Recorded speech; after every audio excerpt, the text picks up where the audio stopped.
Alors nous sommes dans l'Arsenal pour assister à un moment qui est un peu rare dans la vie du musée, qui est le remontage de l'armure de François Ier, qui est évidemment un des grands fleurons des collections.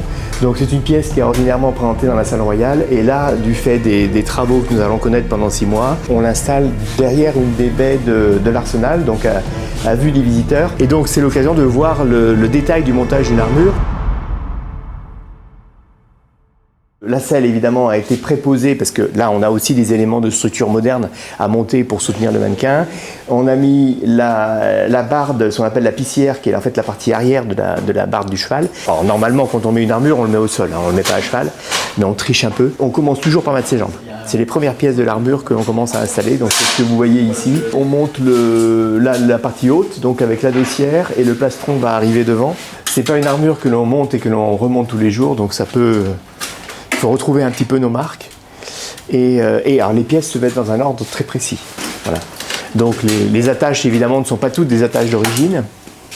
En réalité, avec 2 écuyers bien dressés, on peut mettre une armure en 4 minutes. Une armure complète en 4 minutes. Et à condition d'avoir évidemment dessous tous les vêtements bien configurés pour l'accueillir. Voilà. C'est une armure donc, qui est en fait un cadeau diplomatique. Alors, nous avons un privilège que François Ier n'a pas eu, puisque nous pouvons l'avoir. François Ier, en fait, n'a jamais reçu le fabuleux cadeau qui lui était destiné. C'est une armure qui a été commandée en 1538, à un moment de réchauffement des relations diplomatiques entre la France et l'Empire. Et c'est un cadeau qui a été commandé, en fait, par Ferdinand, l'archiduc Ferdinand, qui était en fait le frère de Charles Quint, à un moment où Charles Quint s'apprêtait à traverser la France. Il a demandé à son rival François Ier l'autorisation de traverser la France, puisque Charles Quint était à Madrid à l'époque, et il devait aller mater la révolte des Gantois en Flandre. Et évidemment, la route la plus rapide, c'est de passer là par le royaume de France. Et donc, Charles Quint a obtenu l'autorisation de prendre ce chemin accéléré à travers la France, et c'était pour remercier le roi de France de son hospitalité que l'empereur avait fait commander une magnifique armure à un artisan d'Innsbruck, Jörg Sossenhofer, qui est un des plus grands armuriers d'Innsbruck. Et Sossenhofer est venu à Paris pour prendre les mesures du roi. Donc cette armure est rigoureusement aux mensurations de François Ier. Donc c'est un objet qui nous donne, plus que toute autre information, la physionomie du roi, et notamment les jambes extrêmement longues et extrêmement maigres dont il était doté. Voilà. Cette période de réchauffement diplomatique ayant été courte, finalement l'armure n'a jamais été livrée. Elle est restée à Innsbruck et finalement elle n'a été récupérée là-bas que par Napoléon en 1805 après Austerlitz. Donc c'est une pièce qui est arrivée en France en réalité au début du XIXe siècle pour être directement intégrée dans les collections du musée Artillerie qui venait d'être créé au moment de la Révolution. Donc c'est une pièce qui est passée directement de la collection privée autrichienne où elle était conservée aux collections publiques françaises. Elle est ornée de fleurs de lys, très visibles, qui sont d'ailleurs même un peu surdimensionnées par rapport aux usages français, parce que les décors héraldiques étaient plutôt discrets dans les armures françaises. Voilà, en plus, c'est un peu la difficulté, c'est d'arriver à boucler l'armure, alors qu'on est coincé évidemment par les plaques de nacelle, puisque qui nous empêche évidemment notamment au niveau des cuisses de jouer librement comme on le pourrait si le sujet était debout en face de nous.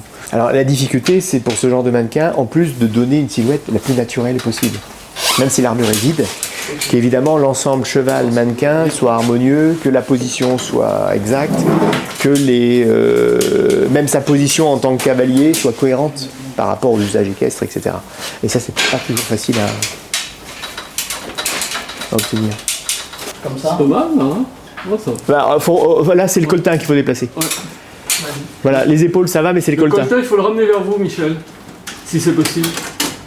Est-ce qu'il est posé sur les petits trucs qui sont sur les épaules là? Vous avez 2 petits taquets, mais du côté de Michel. Je ne l'ai pas posé, voilà. Voilà. Ah, c'est bon. Voilà, c'est mieux. C'est mieux, là, c'est mieux, c'est dans l'axe. C'est mieux. Voilà, là, c'est mieux. On passe le bras. Alors les mains sont articulées, donc là l'ensemble, alors en réalité c'est des pièces séparées puisque l'épaulière, la partie, ce qu'on appelle le brassard, c'est-à-dire la partie qui couvre le bras et le gantelet sont séparables. Là évidemment pour des raisons de facilité, on les a fixés ensemble pour enfiler tout sur le mannequin. C'est une armure donc qui pouvait être utilisée à la guerre, Elle était également dotée de renforts, alors qui n'existent plus, enfin qui n'existent plus en tout cas pas à Paris, puisque c'est une armure qui était aussi adaptée pour le tournoi. Et sur le bras gauche que nous voyons là particulièrement, il y avait des plaques métalliques qui venaient avec le même décor qui venaient se superposer pour renforcer toutes les protections du bras gauche. Et ces protections sont restées en Autriche. Donc à Vienne, ils ont les pièces complémentaires de l'armure, la rondelle de lance et toutes ces pièces complémentaires qui protégeaient la partie gauche du corps pour que l'armure soit adaptée à une pratique de tournoi. Voilà. C'est une armure d'une qualité exceptionnelle, par son décor, le décor gravé. D'ailleurs, celle qui est à côté, qui est pourtant pas mal, elle va vraiment pâlir. D'abord la grande. La bride, ouais. Alors il faut en fait, ah oui, en plus il est défait.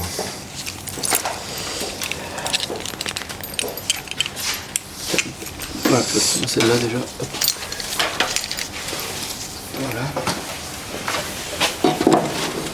Voilà. Ensuite tu passes celui-là.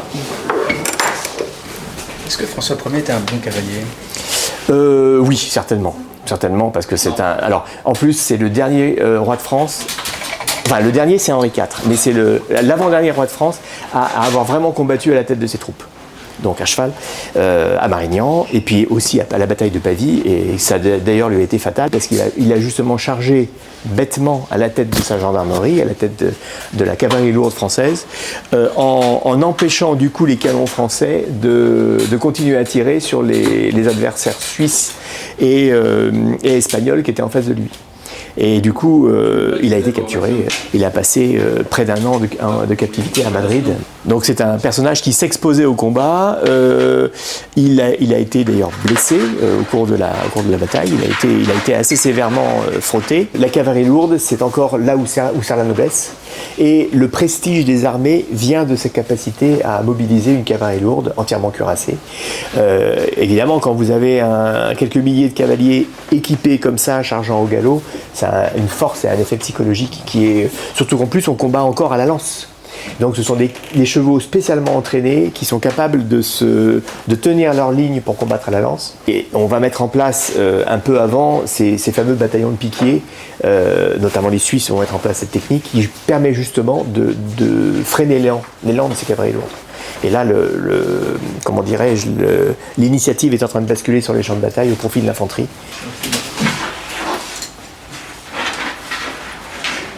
Un vrai cheval, c'est mou. Ça a une tête molle, ça a les oreilles molles, ça a la bouche molle. Et en fait, la partie la plus compliquée, c'est les mors. Là, c'est un cheval qu'on a fait réaliser spécialement, qui est en fait un moulage en résine du cheval en plâtre sur lequel l'armure est ordinairement présentée. Rentrer un mors dans la bouche, c'est toujours le moment fatidique.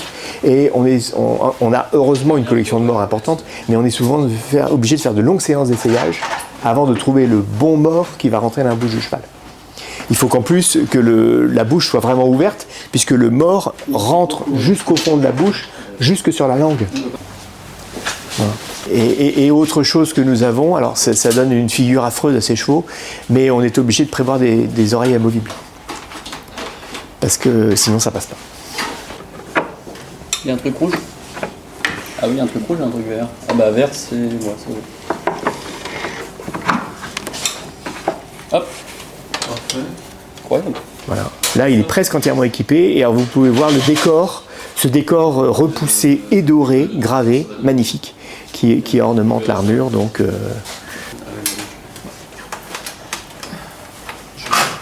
la barde du cheval, c'est-à-dire l'armure du cheval, n'a pas été réalisée pour l'armure de François Ier.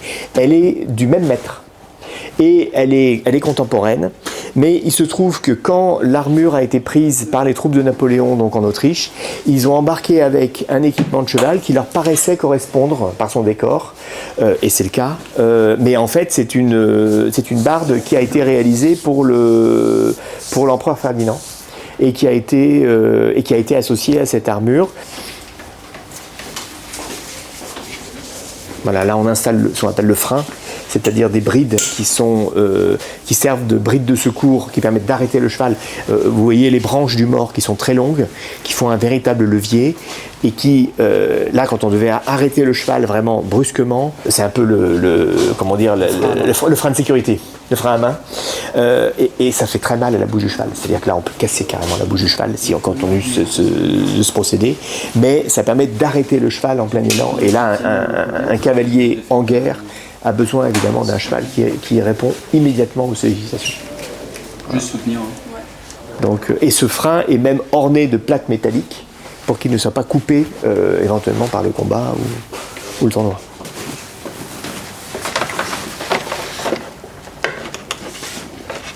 Oui, parce que la reine, la vraie reine, doit être libre entre les mains du... Alors, attendez. Il faut les passer par-dessus ça, en fait. Par-dessous ça. De toute façon, c'est reparti. Vous voulez le fil nylon? Non, ça aurait été pour que... Il y a à peu près 20 kg pour l'armure, pour l'armure du bonhomme, plus une quarantaine de kilos pour l'armure du cheval. Enfin un peu moins, trentaine de kilos. Le travail est presque terminé, vous allez pouvoir redécouvrir François Ier à côté de Philippe du Palatinat bavarois, frère de l'électeur palatin qui est à cheval à côté de lui. Donc un adversaire, hein, un ennemi a priori. Ce mannequin va rester ici dans l'arsenal pendant 6 mois, donc jusqu'en juillet 2026.